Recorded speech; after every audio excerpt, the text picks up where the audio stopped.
Salut tout le monde, bienvenue dans un nouveau vlog. Je vous retrouve avec Kikinou. Voilà. On est du coup mercredi.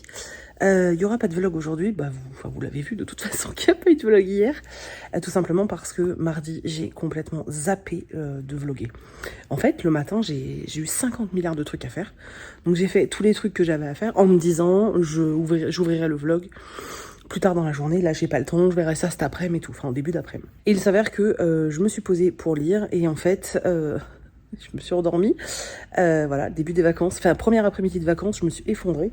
Donc voilà, je me suis endormie et puis une fois que je me suis réveillée, parce que j'ai pas dormi toute l'après-midi, en fait après ça a enchaîné sur plein de trucs et à 19h je me suis dit j'ai complètement oublié. Bon, en même temps, vu la journée que j'ai passée entre téléphone, démarches administratives, mail et compagnie, je vois pas trop, enfin j'aurais pas eu grand chose à vous montrer en vrai de toute façon, mais j'ai vraiment oublié en fait, j'ai zappé. Bref, donc du coup c'est cool parce qu'aujourd'hui c'est ma première journée de vacances et c'est une vraie journée de vacances puisque du coup j'ai pas eu de montage à faire ce matin, c'est extrêmement cool. Et là je me pose pour terminer la nouvelle Babel. Attendez, je vais la sortir. Elle est là dans ma pochette. Donc je viens d'attaquer la 3e partie, donc j'ai toujours pas terminé. Je le traîne un peu. Alors, pour vous, non, mais moi, j'ai l'impression de le traîner. Et en fait, j'ai une sensation chelou en ce moment avec mes lectures. J'ai toujours un fort engouement... j'ai un fort engouement au début des lectures. Et plus j'avance dans la lecture, et plus j'ai envie de passer à autre chose. C'est hyper chelou. Je pense que c'est surtout lié au fait que dernièrement, comme j'ai beaucoup trié et rangé ma pile à lire, ça me fait délirer qu'il soit là, en fait, j'ai plein de livres qui me font envie. Et ça m'agace de rester sur le même. Et j'aime pas cette sensation, en fait. Bref, donc faut que je termine ça ce matin parce qu'en plus j'aime bien, donc c'est dommage de pas le terminer. Toujours autant emballé par l'histoire de la téléportation. Maintenant, il y a 2-3 trucs qui me chagrinent un peu, notamment Chloé, Cléo, oh je sais plus, ouais, donc c'est Cléo. Son vrai prénom c'est Cléophée. En fait, je comprends pas ce personnage, je vois pas à quoi il sert. Pour moi, il ne sert à rien dans l'histoire, il n'apporte rien. Je comprends pas. Du coup, les chapitres où on est avec elle, je comprends pas l'intérêt et ça me saoule. Voilà. Donc on est toujours sur une partie d'enquête. Donc on en apprend un petit peu plus et notamment qu'il y a peut-être un trafic de TPC. Donc c'est, vous savez, les fameuses montres qui permettent de se téléporter, téléporteur miniature là. Qu'il y a peut-être un trafic et que c'est peut-être pour ça qu'il y a des meurtres. Parce que si on tue quelqu'un, on peut lui voler sa montre et on peut se téléporter, quoi. Voilà, et on découvre que c'est peut-être pas un univers aussi rose que ce qu'on pourrait imaginer, puisque qu'est-ce qu'on fait des prisonniers, par exemple? Petite question, tu vois. Bref, on a tout ce côté-là, et en fait, donc on a toujours nos flics qui sont en train d'enquêter, et on a ce journaliste, le mec que Cléophée avait rencontré, qui était un journaliste, qui est un journaliste d'investigation et qui lui veut mettre le doigt sur tout ça en fait. Donc lui, je comprends pourquoi on le suit. Elle l'accompagne, mais pour moi, elle sert à rien quoi. Elle est là, elle le suit. Je la trouve un peu cruchonne. En fait, je la trouve creuse. C'est même pas cruchonne parce que c'est pas vrai. Je la trouve creuse et je vois pas à quoi elle sert. Je comprends pas. Vraiment, je comprends pas à quoi elle sert. Donc je vais continuer pour voir si elle amène quelque chose en plus, parce que pour le moment, à part pour dire que le journaliste mène pas son enquête seul, je vois pas pourquoi elle est là en fait. Ça me perturbe, parce que je trouve que ça alourdit du coup... il y a un manque de dynamisme, je sais pas. Il y a un truc qui me dérange, mais malgré tout, j'aime beaucoup. Voilà, c'est une bonne lecture, je passe un bon moment, mais c'est vrai qu'il y a un truc qui me... Je sais pas, il y a un truc qui me dérange. J'arrive pas à mettre vraiment... exactement le doigt dessus. Je pense que le rythme est pas assez page turner pour moi. Vraiment, j'avais besoin d'un truc peut-être un peu plus, tu vois, dynamique. Et là, c'est pas le cas.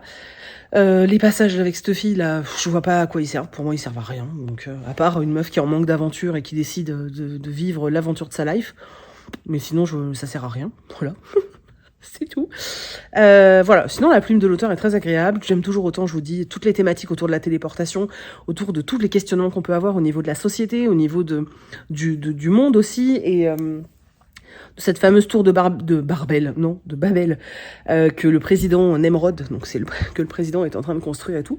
C'est très intéressant. Toute cette partie-là est très intéressante. Voilà, donc pour l'instant, j'aime bien. J'aime surtout le côté téléportation, je pense que vous l'aurez compris. L'enquête en elle-même, je la trouve absolument pas dingue. Mais c'est vraiment le côté fantastique, enfin le côté futuriste que j'aime beaucoup en fait. Ça me plaît de ouf. Donc je vais terminer ça parce que j'ai vraiment envie de lire autre chose. Il me reste 120 pages, donc une petite heure et je dois avoir terminé.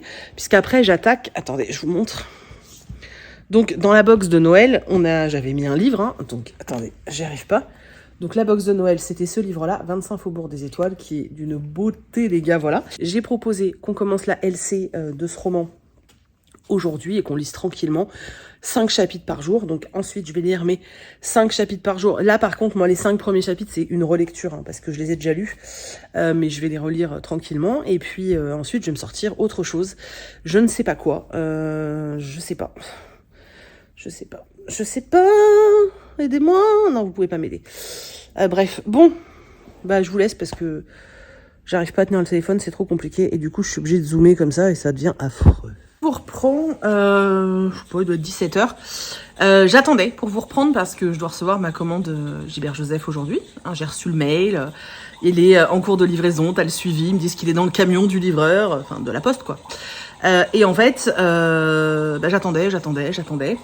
Et là, il y a le truc privé, vous savez, je vous ai déjà expliqué, c'est une société privée qui s'occupe de la poste maintenant, qui est passé. Et le mec, déjà, il est resté 10 minutes devant chez moi.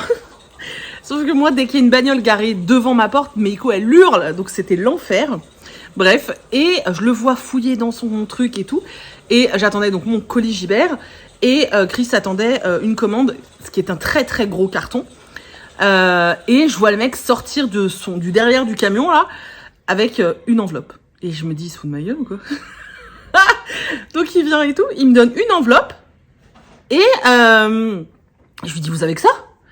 Il me dit non, parce qu'il a c'est pas un iPad, c'est un espèce de téléphone, enfin je sais pas trop comment ça s'appelle. Bref, où c'est inscrit, hein, ouais, enfin le truc où il scanne, où c'est inscrit en fait par adresse tout ce qu'il y a à livrer quoi. Donc il voit sur le truc, hein, il me dit oui j'ai d'autres colis. Je lui dis donc, il me dit oui mais ils sont au fond du camion.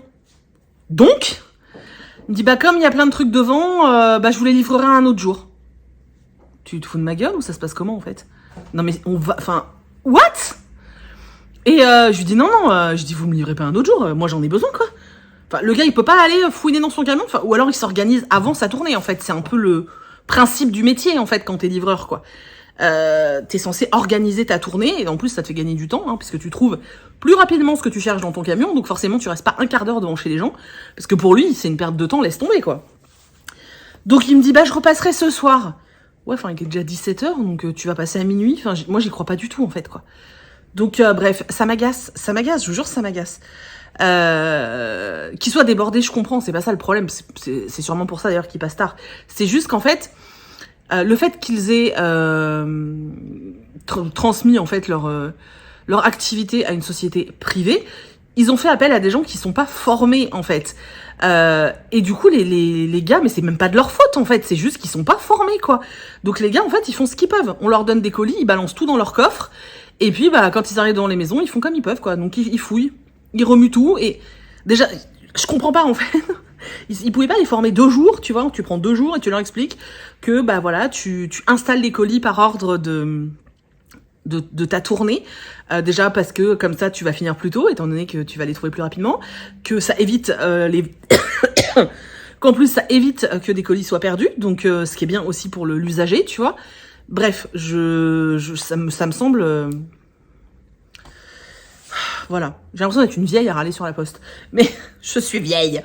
Non mais c'est juste, en fait, je comprends pas, quand tu délègues quelque chose, tu t'assures que la société à laquelle tu délègues, elle sait faire son taf, en fait. Et là, ce que je disais à Chris, en fait, ce qui m'énerve, c'est qu'en plus, on est pris en otage, parce que, alors moi, quand je peux, j'essaye de maintenant un max de passer par Mondial Relais ou Relais Colis, parce que au moins, c'est pas le même livreur, et je vais à mon point Relais qui est en face de chez moi. Donc, nickel, tu vois. Donc, quand je peux, je fais ça, parce que du coup, je suis sûre d'avoir mes colis. Mais parfois, on me le propose pas. Et là, en l'occurrence, pour Gilbert Joseph, il y avait pas, c'était relais, je sais pas quoi, enfin bref, c'était un autre truc de relais qui était pour le coup vraiment très très loin de chez moi, donc c'était un peu la merde. Donc je l'ai pas fait, mais c'est vrai que bref. Donc tout ça pour vous dire que j'attendais pour rien. Donc peut-être ce sera demain. Alors peut-être qu'il repassera ce soir et que je suis mauvaise langue, mais j'y crois moyen quand même. Hein. Bref, je vous montre quand même ce qu'il y avait dans l'ultime enveloppe qu'il a réussi à trouver dans le camion. C'est un service presse de chez Hotoville. Je vais vous refaire le Hotoville. Donc c'est Si j'avais ton visage de Frances Cha. Un roman qui est un peu une critique de la société coréenne, donc de Corée du Sud, puisqu'il me semble qu'on suit des jeunes femmes qui sont à Séoul, et vous savez, cette pression qu'il peut y avoir, vous savez, ou peut-être pas, je ne sais pas, en fonction de si vous connaissez ou pas, un petit peu la culture coréenne, mais voilà, il y a une grosse pression sur les jeunes femmes liée à tout ce qui peut être K-pop, et à plein d'autres choses, et c'est vrai que c'est un peu... le pays de la beauté là-bas, où le bistouri est assez facile, hein, on y va facilement pour se refaire, faire ce qui va pas. Je finis pas mes phrases aussi, moi. Voilà, donc j'avais très envie de le lire. Apparemment, on suit 3 femmes. Ils mettent un roman fascinant qui raconte dans 4 femmes. L'histoire de 4 femmes coréennes évoluant. Faut que je parle plus doucement. Évoluant dans un monde défini par des normes de beauté impossibles à respecter et surtout les codes sociaux impitoyables de la K-pop mania. Voilà. Il me fait très envie. Il me fait très très envie, mais là, je suis dans complètement autre chose. Donc j'ai commencé un roman. J'ai terminé... Attendez, on se sépare. Ah ben je l'ai plus. J'ai terminé Nouvelle Babel de Michel Bussy. Alors, au final, voilà, pour finir vraiment la vie là-dessus, au final, j'ai vraiment beaucoup aimé la partie sur tout ce qui était un peu anticipation, avec tout ce qui était téléportation, tout ce que ça engendrait au niveau de la société, etc. Et le fait que même quand on veut créer une société idéale, un monde idéal, et finalement il y a toujours des travers. C'était hyper intéressant, j'ai vraiment beaucoup aimé. Maintenant le côté enquête, j'ai pas trouvé ça dinguissime. J'ai pas, après on peut pas te vendre ça comme un thriller, enfin moi je trouve pas, personnellement, pour moi c'est la limite du contemporain, tu vois, parce que c'est, pour moi c'était pas un thriller, il y avait pas tant de mystère que ça, on sait très vite ce qui se passe, et voilà, mais après on est plus dans la course-poursuite et dans attraper le vilain, mais on sait qui c'est et on sait pourquoi il agit comme ça, on a une petite surprise à la fin, c'est pas fifou non plus. Jusqu'à la fin, je n'ai toujours pas compris l'intérêt du personnage de Cléo. Je vous l'ai dit, je ne comprends pas ce qu'elle fout là. Je sais pas. Sincèrement, je me dis que le roman aurait été pareil sans elle, en fait. Donc, je sais pas. Bref, du coup, au final, je suis très emballée par le côté téléportation futuriste et tout. Un peu moins par le côté de l'enquête. Donc ça restera une lecture moyenne du coup, parce que les deux s'équilibrent. Mais j'ai passé un chouette moment. C'est le premier adulte de Michel Bussy que je lis. J'ai vraiment passé un chouette moment. J'y ai retrouvé pas mal de choses que j'avais dans Néo. Et c'était très chouette. Franchement, c'était vraiment très chouette pour tout ça en fait. Mais bon, voilà, ça a pêché un peu sur le reste. C'est dommage. C'est dommage parce que je pense que... Mais après, ça a pêché par rapport à mes goûts, hein. Il y a ça aussi, faut pas oublier. Voilà, je remets pas en question le reste, mais pour moi, il manquait un petit truc. Du coup, normalement, j'alterne. Je fais un roman lambda et une comédie de Noël. Sauf que, je vous ai dit, on commence ça en LC. D'ailleurs, je lirai mes 5 chapitres ce soir. Donc, on commence 25 Faubourg des Étoiles de Laetitia Arnoux, donc qui était le livre que j'ai mis dans la box de Noël. Il est beau, hein. Regardez ça un peu. Bon. Voilà. J'ai déjà mis mon marque-page. Regardez. Oh, je l'ai fait tomber. Regardez-moi cette beauté. C'est tellement beau. Donc, comme je vais lire celui-ci, je me suis dit que en parallèle, j'allais pas lire une autre comédie de Noël. Et j'ai trop attendu. Donc cette fois, c'était plus possible. Il y a des auteurs ou des autrices. Tous les ans, j'attends vraiment leur roman.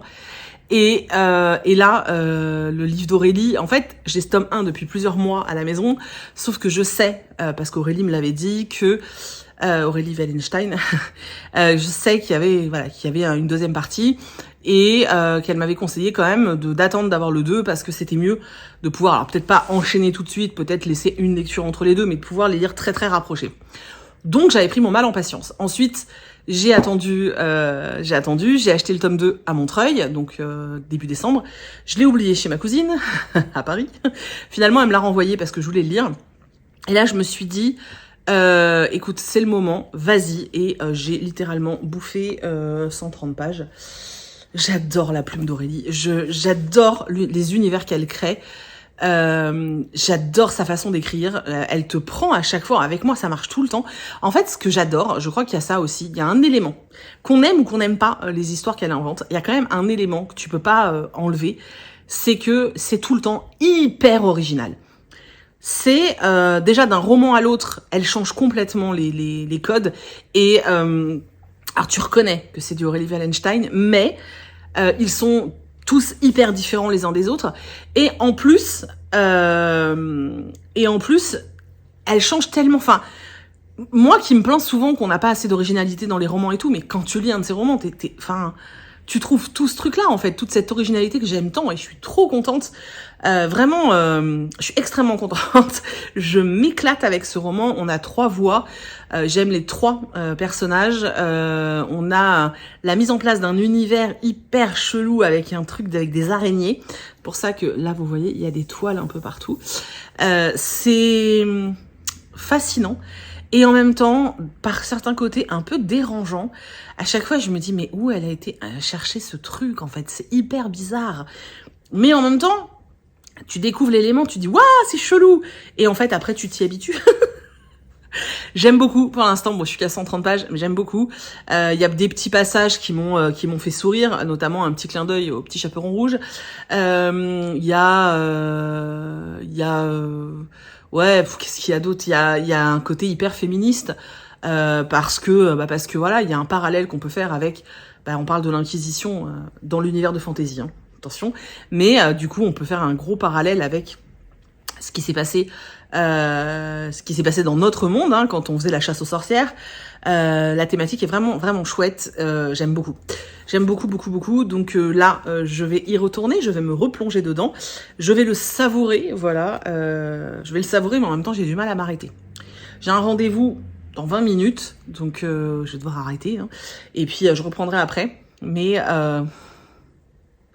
c'est un vrai bonheur. Franchement, c'est un vrai bonheur. Je suis trop contente. C'est tellement agréable de se replonger dans les romans d'Aurélie à chaque fois. Et là, j'en ai 2 si je veux pour enchaîner. C'est trop bien. C'est vraiment, vraiment trop cool. Donc voilà. Du coup, je vais vous laisser pour le moment. Je vais aller lire. Voilà. Il me reste 20 minutes, donc je vais en profiter. Si jamais, au grand jamais, je reçois ma commande aujourd'hui, je vous reprendrai pour l'unboxing. Sinon, ce sera un autre jour. Après, c'est pas urgent, mais c'est juste... ça m'agace, quoi. La commande de Chris est déjà plus urgente. Mais bon, c'est... Voilà. Et puis, sinon, je vous reprendrai vite fait si j'oublie pas. Pour vous dire au revoir, quand même. Ce sera la moindre des choses. Et puis voilà, c'est tout. Bon, les gars, il est 19h. Et le mec est repassé, voilà. Donc je crois que tout à l'heure je lui ai fait peur en fait en râlant, mais bon, tu vois, s'ils sont, en fait c'est aussi pour lui, tu vois. Je me dis si c'était organisé, il finirait pas à 20h, quoi. Bref, donc mon colis Gibert est là et les colis de Chris aussi, parce qu'en plus les colis de Chris, ce sont l'aide du Père Noël, ce sont mes cadeaux, tu vois. Donc j'aurais rien eu sous le papin. Bon bref, peu importe, je vous montre le colis Gibert, j'arrive pas à ouvrir. Oulala, oulala, oulala. Regardez ça. Oh, il y en a plein. Alors, cool, j'aime dire le chat. Alors, je suis trop contente. En plus, je me souviens pas de tout, alors c'est trop bien. Donc, le premier que j'ai pris, c'est Vampire Academy, le tome 2. Voilà. C'est les nouvelles éditions. J'ai toujours pas lu le tome 1, mais je me suis dit que je prenais pas trop de risques en prenant le tome 2 en poche. Ensuite, j'attendais d'avoir ce tome 3 pour lire le tome 2, donc Brandon Sanderson. Donc c'est Cytonic, donc c'est le tome 3 de Skyward. J'adore cette saga, j'ai eu un coup de cœur pour le tome 1. Donc voilà, j'ai hâte, je vais pouvoir lire le 2 et comme ça j'ai le 3. Je vais pouvoir enchaîner, c'est trop cool. J'en ai pris un d'occasion, j'ai même pas fait exprès. Il est un peu dégueulasse d'ailleurs. Donc j'ai pris La collectionneuse de mots oubliés, donc de Pip Williams aux éditions Fleuve. Voilà, il faut. Par contre, il est vraiment crado. Il va falloir que je le lave. Bon, bah j'ai pas fait exprès de le prendre d'occasion, parce que c'est vrai que comme ma cagnotte est assez balèze sur Gibert, je prends du neuf, quoi. Mais bon, bah tant pis, j'ai pas dû faire attention. Enfin, je vérifie quand même que c'était bien de l'occasion et que je me sois pas fait arnaquer. Celui-là, ça fait super longtemps qu'il me fait envie, donc je suis très contente. Très contente. Ensuite, moi j'en ai pas pris tant que ça. D'habitude, quand je fais un achat Gibert, c'est bien plus que ça, hein. J'ai pris Loin des îles Mauves, la sans étoile de Chloé Chevalier. Alors Chloé Chevalier, si je dis pas de bêtises, j'espère que je dis pas de bêtises d'ailleurs, c'est l'autrice, oui c'est ça, c'est une autrice qui avait publié une saga chez Les Moutons Électriques qui s'appelle Récit du demi-loup. J'avais eu un énorme coup de cœur pour cette saga, vraiment. Je l'ai lu il y a pas mal de temps, c'est une saga de fantasy qui était vraiment génialissime. Et en fait, depuis, j'avais plus rien vu passer d'elle. Et j'ai vu ça à la collection R. J'ai été hyper étonnée qu'elle publie à la collection R. Et ça m'a vachement intriguée. Je trouve la couverture hyper intrigante. Je sais pas si vous voyez, il y a un bateau, une baleine, un château, je sais pas. Là, j'avoue que je l'ai pris vraiment pour l'autrice. Parce que elle a une plume incroyable. En tout cas en fantasy adulte. Donc là, j'ai vraiment envie de voir ce qu'elle propose en young adulte. Ensuite, j'ai pris, forcément, Friends, Mes Amours et Cette chose terrible de Matthew Perry. Je pouvais pas passer à côté, c'était impossible. Je suis méga fan de Friends, je pense que vous le savez. Voilà, donc j'avais très envie de voir, d'en savoir plus sur lui, en sachant que voilà, pendant toutes ces années, c'est pas que j'ai suivi, mais je savais quand même que voilà, qu'il était très dépendant, et je crois que dans sa vie, il a passé très peu de temps sans être dépendant, et ça se voyait hein, au niveau de la série, tu voyais ses fluctuations de poids, etc. Et j'ai toujours été assez bluffée que malgré cette maladie qu'il avait, puisque l'addiction est une maladie, qu'il arrive à travailler comme il le faisait quand même, et à être Chandler, tu vois. Et voilà, j'ai envie de voir ce que lui en dit, et je trouve ça assez chouette en fait. Donc voilà, là j'ai vraiment hâte, je pense que ça va être plein d'émotions. Et le dernier que j'ai pris, vous voyez, j'ai été, finalement pour un craquage, j'ai été... Alors pour vous c'est énorme, hein, mais en général les craquages Gilbert Joseph, j'en fais 2-3 dans l'année, avec mes cagnottes, et c'est vrai que en général... je prends une 10-15 livres parce que je craque la cagnotte, quoi.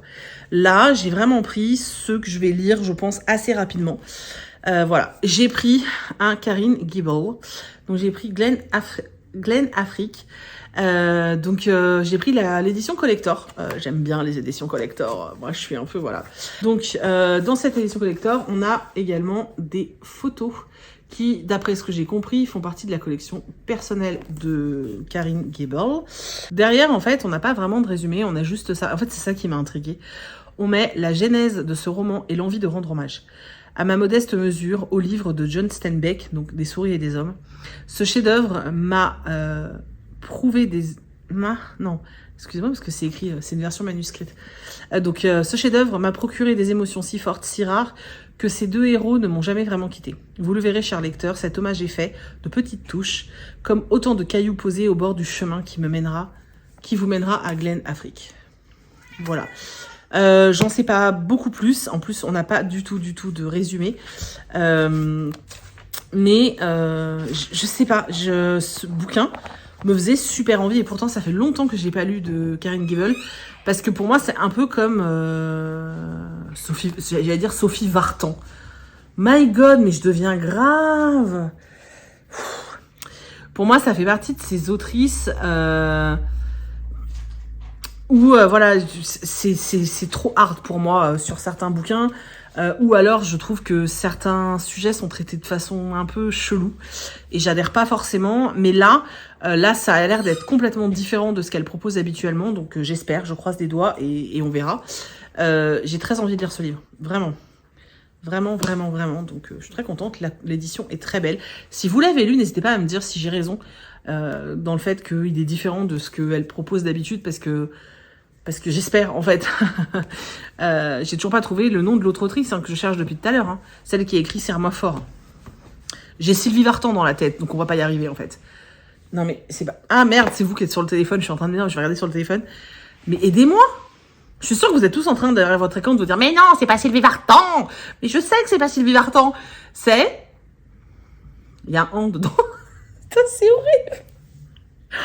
Oh là là. Ah, bon, bref, à chaque fois, que ce soit dans ceux de Karine Gable ou ceux de pas Sylvie Vartan, et ben, il y a souvent, très souvent, des scènes de torture ou de viol qui sont insoutenables pour moi. Vraiment. J'arrive pas à retrouver le nom, hein. Ça m'énerve. Attendez, on va demander à Google. Ok Google, qui a écrit le roman Serre-moi fort? Claire Faban a écrit 13 livres.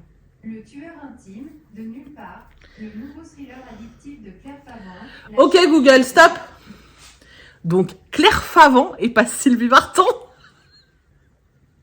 Heureusement que Google est là. Hein. Donc, je disais, voilà, que ce soit Claire Faban ou Karine Gibel, je pense à Gibel. Bref, oh, stop. À chaque fois, enfin très souvent dans le roman, genre Serre-moi fort, il m'a traumatisé quoi. Il y a des scènes, elles m'ont traumatisé.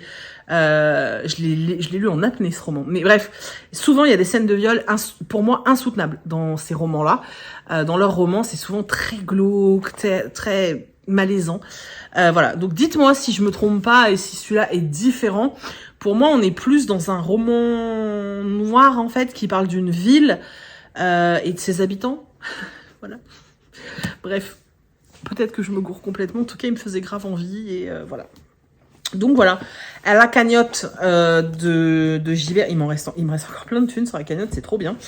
Voilà, la cagnotte Gibert, elle est là. Donc oui, la cagnotte, pour en revenir à ça, parce que je vais sûrement avoir des questions. En fait, à chaque fois que je fais du tri dans ma bibliothèque ou dans ma palle, soit je vends sur Gilbert Joseph, donc avec l'application, soit je fais gagner. Voilà. Je ne vends plus sur Vinted parce que avant je le faisais parce que je sais que vous, ça vous arrangeait. Je vendais les livres à 1 ou 2 euros, donc forcément c'était hyper intéressant pour vous.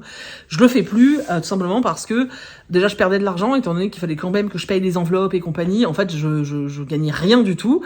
Alors ne rien gagner, c'est pas très grave puisque je le faisais plus pour vous rendre service, mais c'est juste que ça devenait trop chronophage, ça me prenait trop de temps. Donc ça, j'avais décidé d'arrêter. Je mets en boîte à livres assez régulièrement et voilà. Mais c'est vrai que comme j'ai vraiment beaucoup de livres à la maison, j'en achète vraiment beaucoup. J'en ai qui sont là depuis très très longtemps. Faut vous dire que j'ai une pièce entière remplie de bouquins, plus toutes les vidéos pâles que je vous ai montrées. Vous voyez le genre. Donc j'en ai vraiment beaucoup à la maison et c'est vrai que je fais du tri très souvent parce que vous voyez bien que beaucoup de bouquins rentrent. Donc c'est vrai que comme je trie très régulièrement, j'envoie à Gilbert Joseph très régulièrement. Et même s'ils me les reprennent pas beaucoup, parce que le but c'est pas de me faire du fric, hein, loin de là. Le but c'est de faire de la place et de faire des cagnottes pour pouvoir faire des craquages comme ça. Et c'est vrai que là, j'avais pas utilisé ma cagnotte Gibert depuis, je sais pas, ça doit faire 6 ou 7 mois. Et comme j'envoie quasiment un colis tous les mois presque, forcément, du coup ouais, une raison de plus aussi pour faire du tri dans vos bibliothèques et vos pales, c'est que ça vous donne du budget pour racheter des bouquins. Et ça, c'est cool, je trouve. J'ai toujours fait ça, hein, depuis toujours. Alors, aujourd'hui, j'ai la chance d'en recevoir. J'ai la chance de pouvoir aussi en acheter, etc. Mais c'est vrai que je fais quand même attention à mon budget, comme tout le monde. Et quand je peux, eh bien, tu vois, équilibrer le deal, bah, c'est très bien, en fait. Donc voilà, c'est un bon plan, oui ou non, mais en tout cas c'est celui que je pratique ces dernières années et c'est très bien parce que justement il y a l'application et c'est ça que j'aime bien, c'est que ça me prend pas de temps. C'est-à-dire que pour tout faire, là par exemple j'ai plein de livres sur mon canapé dans mon bureau et en fait là il faut que je prépare un colis pour Gibert, mais tu vois je scanne, je mets dans le carton, hop, ça me prend 10 minutes, j'imprime le ticket, je vais au Mondial Relais et c'est fini en fait. Et c'est ça que j'aime bien, c'est que ça me prend 10 minutes alors que Vinted et tout, ça me prenait un temps pas possible. Du coup, j'ai renoncé, quoi. Donc voilà. Faut pas me faire peur comme ça, je savais pas que t'étais dans le garage. Putain, je me suis dit, mais c'est quoi ce bruit? Tu m'as fait flipper. Ah, attendez, regardez ce qu'il fait. Qu'est-ce que tu fais? Je vais emballer les cadeaux. Je vais aider le Père Noël. Oui, parce que on met pas de paquets cadeaux. Enfin, on garde tous les sachets. Bah, quand vous m'envoyez des cadeaux, par exemple, on garde tous les paquets Amazon et puis sinon on prend des tissus. Donc voilà. Et vous avez vu, j'ai accroché les chaussettes. Celle où il y a écrit Steph et celle où il y a écrit Chris. Mais elles sont vides. Bah, pour le moment. Grave ça. Voilà. Bon, je vais faire mon drive. Maintenant, il faut que je prépare mon panier de drive. Déjà pour notre Noël, parce que on le fait tous les deux cette année. On le fêtera après avec la famille plus tard, mais là on le fait tous les deux. Donc qu'on se fasse quand même un petit truc, qu'on se mette bien, tu vois. Donc ça serait cool. Mon Chris est d'astreinte tout le week-end de Noël, donc j'espère qu'il va pas être appelé, parce que sinon je vais passer le Noël toute seule pendant que lui il bosse. Ce serait pas cool. Ce serait pas cool pour lui de bosser et pour moi d'être toute seule. Bon, au pire, je serai toute seule avec un bon livre, hein, mais bon, voilà quoi. Bref, oh trop d'informations. Je vous laisse. Je vous remercie d'avoir regardé ce vlog jusqu'au bout. J'espère que ça vous a un minimum intéressé, même si je râlais sur même si je râle sur la désorganisation du service livraison poste. Mais en fait, c'est aussi que il faut vous dire que moi j'ai les deux côtés. C'est-à-dire que non seulement je suis comme vous, je reçois des choses, mais en plus je suis aussi quelqu'un qui envoie, donc qui paye extrêmement cher, tu vois, des services. Et en fait, tu te dis, mais je trouve ça scandaleux, en fait. Et ils augmentent le 1er janvier. Achetez un carnet de timbre avant, les gars. Ils augmentent de 6% en janvier. Donc bref, voilà. Quoi qu'il en soit, c'est pour la miniature. Attendez, vous êtes prêts? Bon, j'ai mis je vous fais des gros bisous. On se retrouve demain dans un prochain vlog. Je vous fais des bisous. À demain.